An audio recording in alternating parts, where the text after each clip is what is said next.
It's Karen with 24 Hour Bookkeeper, and I'm going to talk about progress invoicing today. Why is it important for progress invoicing to be a part of your construction company or your construction business? Is because it allows you to ask for money and to have a great way to keep track of that, basically.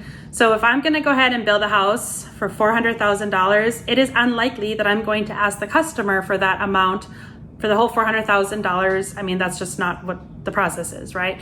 So I need to come up with a way to work with my customer ahead of time and find out how I'm gonna ask for money throughout the project.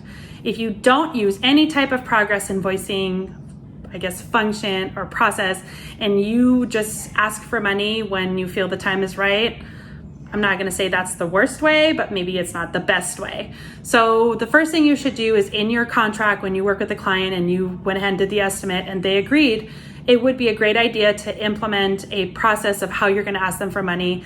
It's kind of nice to lay it on the table ahead of time. So I am going to say, I'm going to bill you after these phases, or I'm gonna bill you every month, or whatever the case may be. That would be the first step in your progress invoicing. You would also do that against the estimate. So you can have a contract that states how you're gonna ask for money, but ultimately you're asking for a portion or a dollar amount against the original estimate or the bid on the job.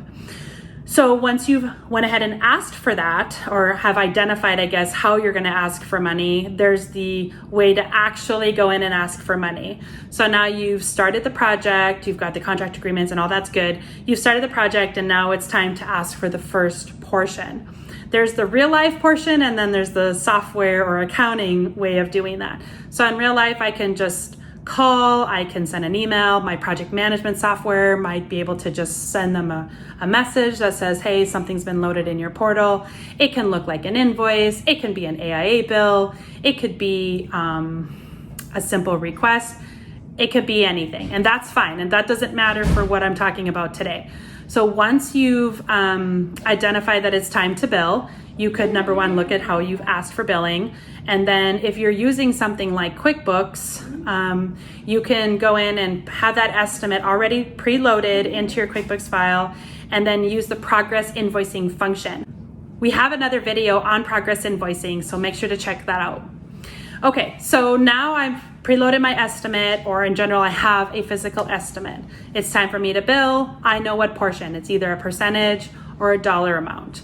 So now I'm going to create that against that estimate. If I'm in QuickBooks, I literally am going to create an invoice from my estimate, and then it's gonna ask me for a percentage or a dollar amount. It allows me to create an invoice that, again, could be used. It could be a phone call or it could be a form. And then allows me to say, okay, out of my $400,000 estimate, I have now asked for $30,000. That leaves me $370,000 left to bill. And when I get to the next milestone or the next piece, I will be able to ask for the next step of that money.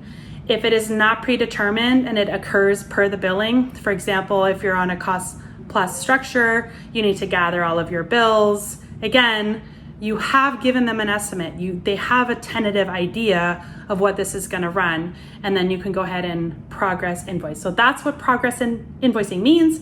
I'm taking chunks of cash and asking for it against my original estimate and bid.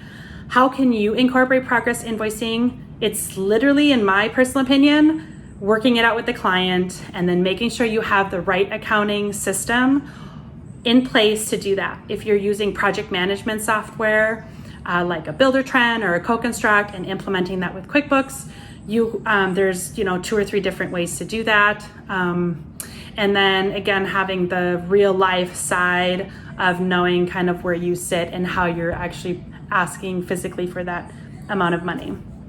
So for more tips, I guess, more information related to financial management, subscribe to our newsletter, leave some comments, check out our YouTube channel, and I will catch you next time.